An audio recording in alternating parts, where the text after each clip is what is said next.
Bonjour à tous. Aujourd'hui, dans les récits du crime, une histoire qui a secoué la capitale, une affaire qui mêle l'argent facile, la technologie de pointe et la violence la plus crue, une histoire qui nous plonge dans le monde, parfois opaque, des crypto-monnaies.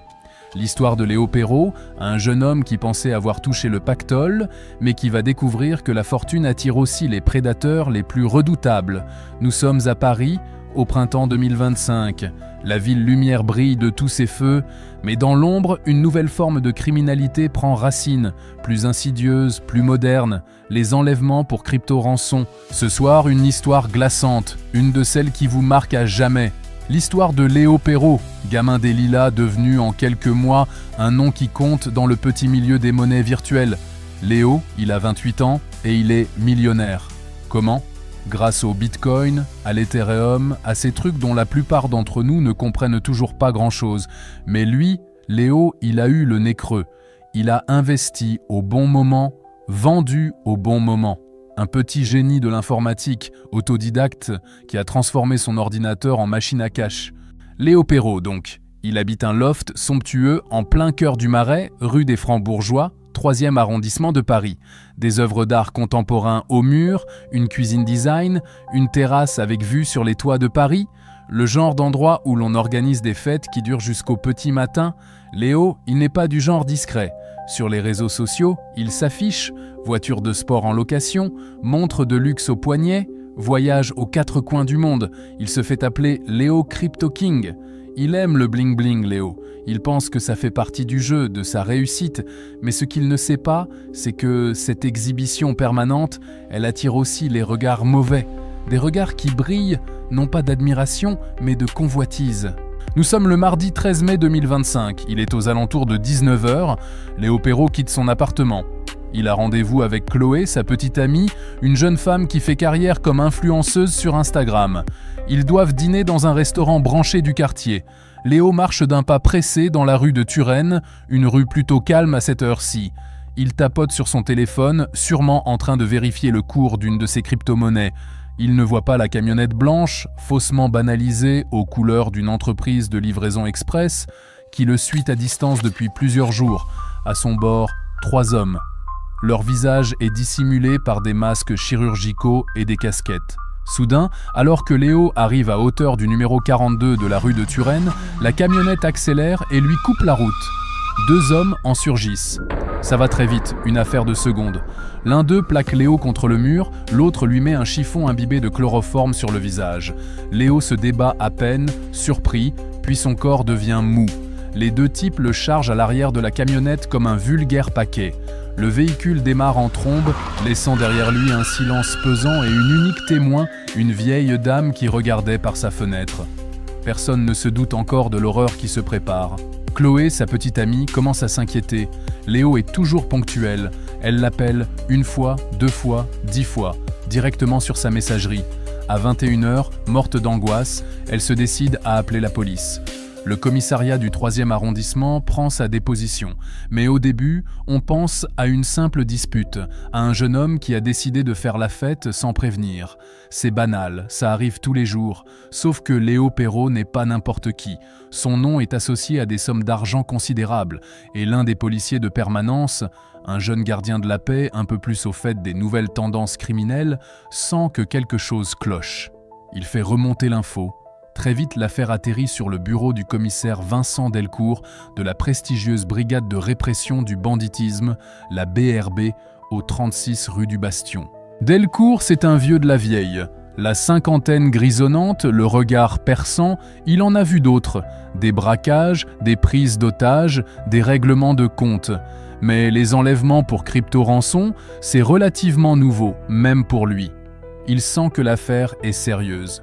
La France émerge comme un lieu risqué pour la communauté crypto, avait titré un site spécialisé quelques semaines plus tôt. Delcourt y pense. Il constitue immédiatement une cellule de crise. Première mission, retrouver la camionnette. On épluche les images de vidéosurveillance du quartier. La plaque est fausse, bien sûr. Une camionnette déguisée en véhicule de livraison, ça, c'est classique. Pendant ce temps, Léo Perrault reprend connaissance dans une cave humide et sombre. Il est attaché à une chaise, une cagoule sur la tête. Il a mal au crâne, la bouche pâteuse. Il entend des voix, déformées. Ses ravisseurs, ils ne sont pas tendres. Alors, Léo Crypto King, on fait moins le malin maintenant, hein? Tu vas être sage et tu vas nous donner tes codes. Tous tes codes. Si tu coopères, ça ira vite. Sinon, la menace est claire. Les ravisseurs, on le saura plus tard, c'est une petite équipe de malfrats de la banlieue nord de Paris, menée par un certain Marco, la cinquantaine, déjà connu des services de police pour des affaires de vol aggravé et d'association de malfaiteurs. Avec lui, 2 jeunes, Nabil et Kevin, la petite main-d'œuvre, impressionnables et violents. Ils surveillaient Léo depuis des semaines, fascinés par sa richesse étalée sur Internet. Ils veulent leur part du gâteau numérique. Leur demande est simple, l'équivalent de 5 millions d'euros en bitcoin transférés sur plusieurs portefeuilles anonymes. L'enquête piétine. Les techniciens en identification criminelle ont beau passer l'appartement de Léo au peigne fin, ils ne trouvent pas grand-chose. Pas d'effraction. Les ravisseurs ont été prudents. Chloé, la petite amie, est interrogée pendant des heures. Elle est effondrée, mais elle coopère. Elle donne des détails sur les habitudes de Léo, sur ses relations. Y avait-il des ennemis? Des gens jaloux? Dans le monde de la crypto, où les fortunes se font et se défont à la vitesse de la lumière, les jalousies sont légion. Les enquêteurs explorent plusieurs pistes. Un règlement de compte lié à une transaction qui aurait mal tourné, une vengeance d'un investisseur ruiné, et c'est là, vous allez voir, que tout bascule. Un détail, un tout petit détail, va mettre les enquêteurs sur la voie. Madame Germaine Pivert, 75 ans, la voisine qui regardait par sa fenêtre au moment de l'enlèvement rue de Turenne. Elle est entendue une première fois, mais son témoignage semble confus. Elle parle d'une camionnette blanche, oui, mais elle insiste sur un détail qui n'a l'air de rien. Un autocollant un peu décollé sur la portière arrière droite. Un autocollant représentant un personnage de dessin animé pour enfants. Les enquêteurs au début n'y prêtent pas plus attention que ça. Une camionnette de livraison avec un autocollant d'enfant, c'est pas très courant, mais bon. Les jours passent, la pression monte, les ravisseurs envoient des messages à Chloé avec des preuves de vie de Léo. Des photos, une courte vidéo où ils supplient qu'on paie la rançon. Ils sont nerveux, de plus en plus menaçants. Le commissaire Delcourt sait qu'il doit agir vite. L'analyse des mouvements financiers de Léo, de ses portefeuilles de crypto-monnaies, ne donne rien pour l'instant. Les ravisseurs sont malins, ils utilisent des techniques pour brouiller les pistes, des mixeurs de crypto-monnaies qui rend le traçage très compliqué. Les spécialistes de la cybercriminalité de la police judiciaire sont sur les dents. La crypto-monnaie permet une certaine traçabilité, leur a pourtant expliqué un expert. Mais il faut les bons outils et du temps. Et le temps, c'est justement ce qui manque. C'est alors que le jeune gardien de la paix du commissariat du 3e, celui qui avait eu le premier flair, repense à l'autocollant, un personnage de dessin animé. Il passe des heures à chercher sur Internet, à comparer avec les logos des sociétés de livraison. Rien.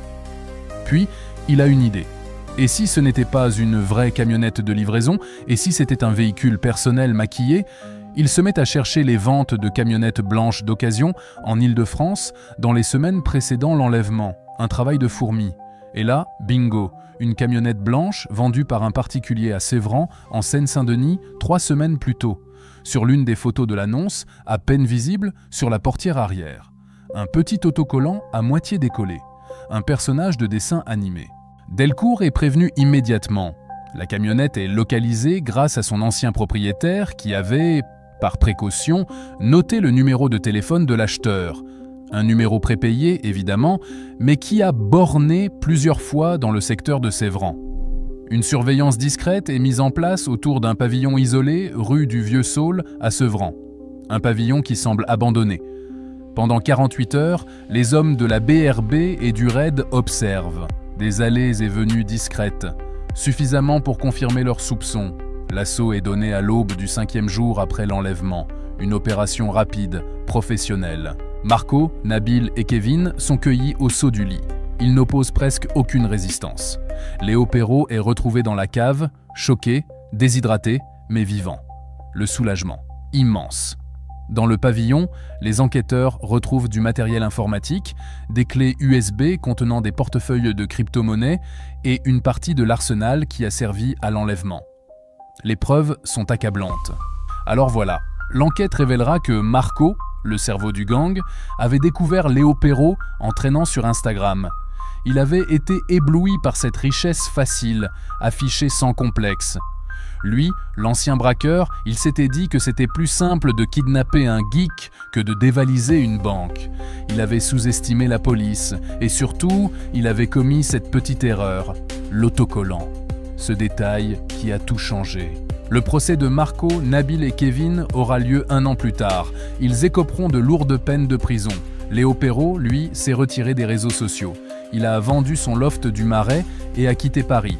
On dit qu'il vit quelque part dans le sud de la France, plus discrètement.